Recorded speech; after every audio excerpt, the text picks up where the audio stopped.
Wes cursed from the next room. He'd let me shower first, telling me he'd charge our phones while I cleaned up. We'd let our batteries die last night, too drunk to remember to plug them in. My stomach clenched. There was only one reason for him to be swearing up a storm right now. People must know what we did. Not all of it, not the sex part, but... I glanced down at the ring on my finger. Such a simple little piece of metal with such big ramifications. Did everyone know I'd married my stepbrother? How would I ever live that down? I pushed aside the shower curtain. Wes, everything okay? He didn't answer me, and I couldn't stand the suspense. I grabbed a towel and rushed out of the bathroom, still dripping.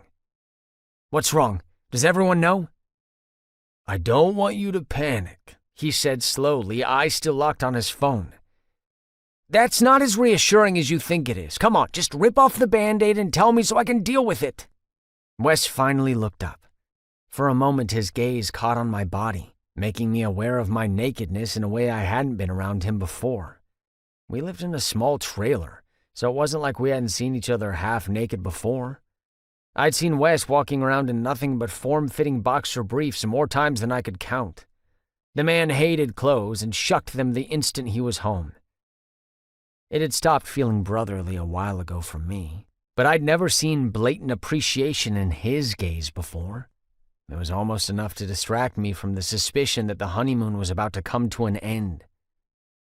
They don't know, Wes said, surprising me. Not for sure. I crossed the room and plucked the phone from his hand to look for myself. There was a video. Stomach churning, I hit the play button. Listen up, Lori and Tuck, I shouted from the screen, a huge drunken grin on my face. And all the rest of you Granville suckers who aren't in Vegas, baby, Wes added, then whooped for good measure.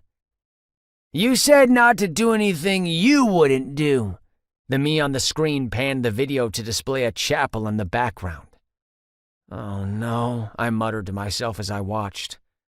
Wes, the Wes with me in the hotel room, wrapped his arms around my waist and pulled me in against his face in a hug that made my stomach flutter despite the train wreck I was watching online. Video Wes laughed like a loon. You're not the only ones who can get married in secret. Video Beckett swatted his arm. Shh, it's not a secret if you tell everyone.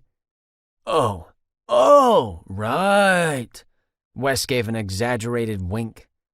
We totally aren't getting married in Vegas. The video cut off.